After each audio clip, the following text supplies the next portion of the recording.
जय हिंद साथियों, कुछ दिनों से वीडियो नहीं बनाया, बहुत आपको इंतज़ार होगा वीडियो का। आज एक नया चीज़ सीखेंगे, नई वीडियो सीखेंगे, है ना, और नए तरीके से सीखेंगे, है ना। आज हम MSDAC का पैरामीटर का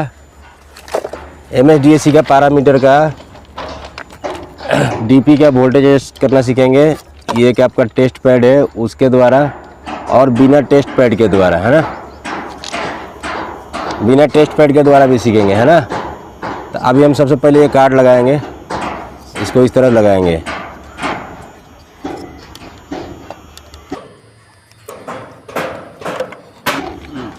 इसके ढक्कन में सारा पैरामीटर लिखा हुआ रहता है, ठीक है। एक नंबर पर क्या लिखा है आपको, U60 वोल्ट, यानी कि जो आप एक्सटर्नल सप्लाई जब देते हैं, 60 वोल्ट जब देते हैं आप, है ना, तो आपको यहाँ ये बताता है ना। और जब कन्वर्ट हो जाता है 24 वोल्ट में, तब 2 नंबर पर बताता है, ठीक है। 2 नंबर पर 24 वोल्ट, इसका रेंज 21.3 से लेकर 22.4 रहना चाहिए। तीसरा FS है ना, कितना लिखा है 43, FS 43 किलो हर्ट्ज, कितना रहना चाहिए 42.8 से। इसमें सारा रेंज दिया हुआ है, यानी कि आपको 43 मीडियम याद रखेंगे हम, 43 किलो हर्ट्ज, है ना। उसी तरह से F1 3.5 volt, plus minus range है 0.3, है ना, 0.03। उसी तरह से F2 है आपका 6.37, प्लस माइनस कितना है 0.05, है ना। उसके बाद में आता है UR1 UR2 की ज़रूरत नहीं पड़ती है देखने का, फिर भी देख लेंगे हम। UE1 और EU2 ये कब जरूरत पड़ती है आपकी, इसको एडजस्ट नहीं करना पड़ता है ना। ये आपका U1 और U2 ये आपका होल करते हैं, आप वहाँ दिखाओ, ये जो कॉइल में होल जो आप होल करते हैं उसका हाइट पर डिपेंड करता है। इधर ले आओ आप, इसका हाइट जब आप कम ज़्यादा करते हैं तो ये चेंज होता है। तो इसलिए होल आप करते समय ही ध्यान रखिए, बराबर होल रेंज में करिए। जैसे आपका 60 kg का रेल है, यहाँ पर 60 kg का रेल है, तो हमको 85 मारना है, तो 85 86 mm ऊपर रहना चाहिए। तो उसका हम अलग वीडियो बनाएंगे। ये देखिए यहाँ पर नंबर दिया है ना, ये 1 नंबर में आपका क्या आता है 60 वोल्ट, 2 नंबर में क्या आती है, जैसा इसमें लाइन से दिया है, जैसा इसमें लाइन से है वैसे ही लाइन से रहेगा, है ना। 1 नंबर में 60 वोल्ट, 2 नंबर में 24 वोल्ट, 3 में FS, 4 में F1, 5 में F2, फिर 6 और 7 UR1 है, ये चेक करने की जरूरत नहीं पड़ती है। 8 और 9 UE1 UE2 चेक करना रहता है ना, ठीक है। तो इसका रेंज आपको मैंने बता ही दिया था कितना रहता है। अभी हम यहाँ चेक करेंगे, ठीक है। ये देखिए आपका यहाँ पर कितना है, मीटर की तरफ लाइए। ये देखिए 1 नंबर में हमने लगाया, इसको हमको DC में चेक करना रहता है। हम 60 वोल्ट DC देते हैं, तो 60 वोल्ट DC ही बताएगा ये, है ना। कितना है 65 वोल्ट, है ना। अब हम इस पर लगाएंगे 2 नंबर पर। ये जो कार्ड को एक्चुअली रहता है, जो कन्वर्टर यहाँ कार्ड है ना, ये 24 वोल्ट कन्वर्ट करके आपको सिस्टम को देता है ना, जनरेटर कार्ड को। तो ये 21.9 वोल्ट रेंज में है, 21.8 तक रहना चाहिए, उससे कम नहीं रहना चाहिए। तीसरा आता है FS। अब इसको आपको किस में सेट करना है, तो मीटर कैसे सेट करेंगे, देखिए ये मीटर 87.5 है। कोई भी मीटर हो, वोल्टेज जो है थ्रू RMS मीटर होना चाहिए और मिली वोल्ट में रहना चाहिए, AC में। ये देखिए आपका हमने लगाया AC में, है ना। अभी ये किस में है, मिली वोल्ट है ना, इधर मिली वोल्ट AC। अब इसमें आप फ्रीक्वेंसी वाला है तो फ्रीक्वेंसी दबाइए। अब आपका ये आ रहा है 43 किलो हर्ट्ज, दिख रहा है ना, किलो हर्ट्ज, है ना। तो ये आपका बराबर है, इसको एडजस्ट करने की जरूरत नहीं है।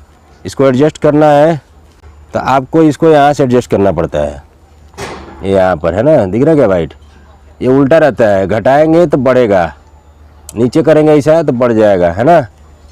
43.19 हो गया, और जब बढ़ाएंगे तो घटेगा। हमने एक स्टेप ऊपर किया तो 43, इसको और एक थोड़ा कम कर देते हैं, 43 करते हैं पूरा, ठीक है, 42.96, ठीक है, चलेगा ना ये। अब हम आते हैं FS हो गया। FS के बाद में हम लेंगे F1 का रेंज 3.5 है, प्लस माइनस 0.03 है। तो अब ठीक है ये हमारा, है ना, 3.5 वोल्ट। यदि इसको आपको घटाना बढ़ाना है तो कौन सा लेना है, नीचे वाला F1 है।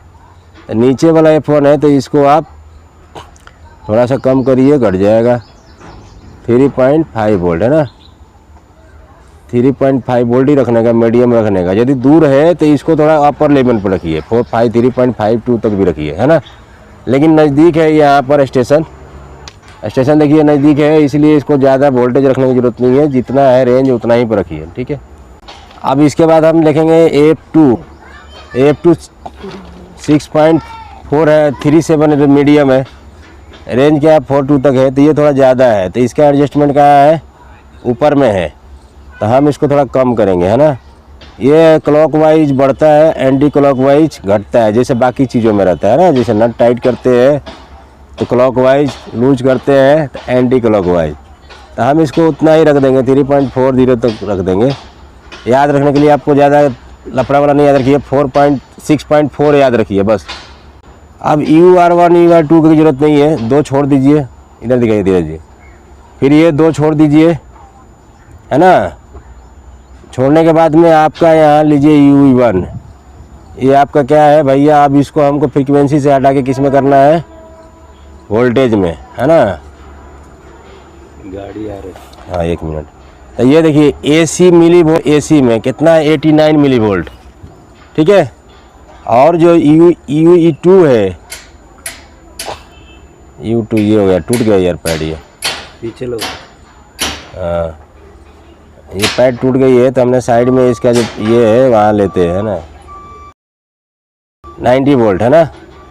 चलिए देखो इधर, यदि आपका कोई आगे का टूट भी गया तो आप इधर साइड से ले सकते हैं ना वोल्टेज। अब हमारे पास ये ध्यान देना है कि हमारे पास ये कार्ड नहीं है, तो क्या हम पैरामीटर नहीं एडजस्ट कर सकते हैं? बिल्कुल कर सकते हैं। आपकी इस पर 2 बार जो आती है सप्लाई वाली यहाँ पर, वहाँ पर आप वोल्टेज देख सकते हो, ठीक है।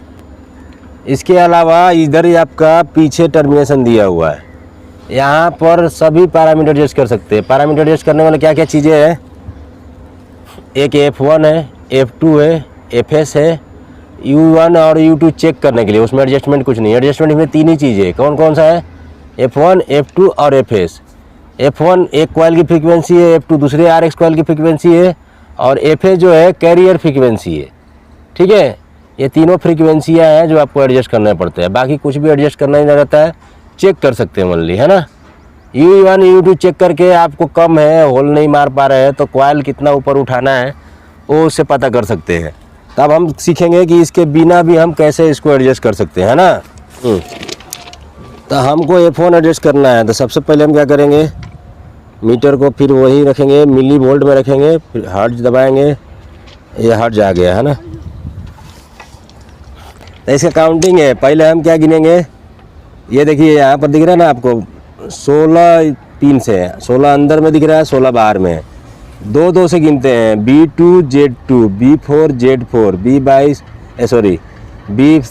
B Z6, इस तरह से B32 Z32 है ना। तो सबसे पहले हमको F1 देखना है, और बोलो तो पहला 2 होता है, फिर दूसरा वाला 4 है ना। तो B4 Z4 2 नंबर टर्मिनेशन लगेगा, पास में दिखाओ। तो हम यहाँ से 2 नंबर पर ले आएंगे B4, एक छोड़ देंगे, ये 2 हो गया, ये 4 हो गया। देखिए यहाँ पर आपका मीटर पर 3 पॉइंट कितना आ गया, 497, हमने एडजस्ट किया था किलो हर्ट्ज, है ना, तो इतना ही आया।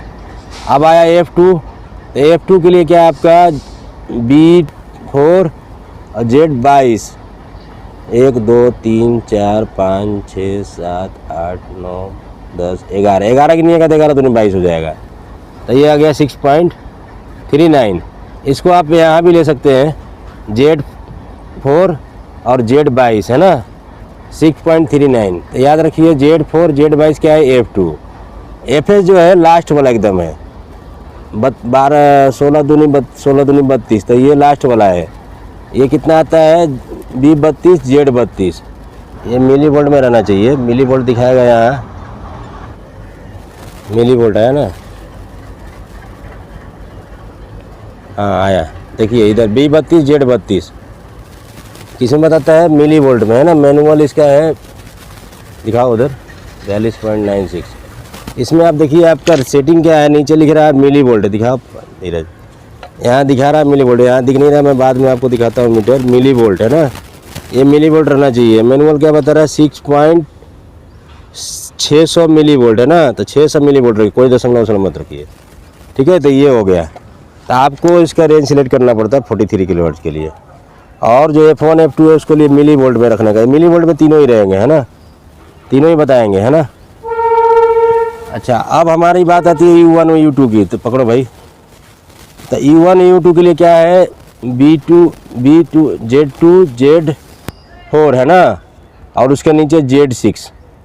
ये अपना फ्रीक्वेंसी नहीं है, ये वोल्टेज है, AC वोल्टेज। क्या है ये, U जो है हमारा AC वोल्टेज, तो AC वोल्टेज हम एडजस्ट करेंगे। तो देखना U1 और U2 है ना, तो ये है आपका B2 और पहला नंबर Z2 और Z2 Z6 था ना, 90 मिली वोल्ट है ना AC, ठीक है। तो U2 है लास्ट वाला, U2 वो है आपका सीधा U1 है ना, Z32 बजे U2 था। हाँ देखिए U1 U2 है, ये U2 है 89.9 वोल्ट मीटर में दिखाइए, ठीक है। तो ये आपको याद रखना पड़ेगा। क्या चीज़ है, F1 किस पर है, F1 आपका दूसरा नंबर पर, यानी कि B4 Z4 पर है।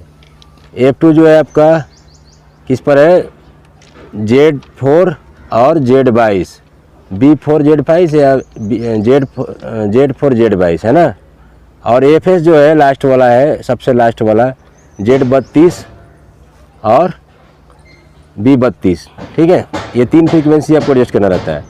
कॉइल हमारा बराबर ढंग से सेट है कि नहीं है वो चेक करना रहता है आपको, तो उसके लिए UE1 UE2 चेक करना रहता है। AC में बताएंगे, मिली वोल्ट में बताएगा, तो मीटर को आप AC मिली वोल्ट में एडजस्ट करिए, और उसके बाद उसको आप चेक करिए किस पर, एक चेक करिए आपको B2 और Z6 पर, और दूसरा B32 Z32 पर, ठीक है। और सप्लाई आपको चेक करनी है इसकी। तो सप्लाई जब चेक करनी रहती है तो कहाँ चेक करना रहता है, जो रिले रूम से 2 वायर आ रही है उस वायर के ऊपर आप 60 वोल्ट दिए, 60 वोल्ट 2 वायर आई थी, वहाँ चेक करिए सप्लाई आ रही है कि नहीं आ रही है। इसमें 2 कार्ड होते हैं, एक एक्सटर्नल कार्ड, एक जनरेटर कार्ड। सारा पैरामीटर एडजस्टमेंट हमारा जनरेटर कार्ड में होता है और उसका मदरबोर्ड में होता है ना।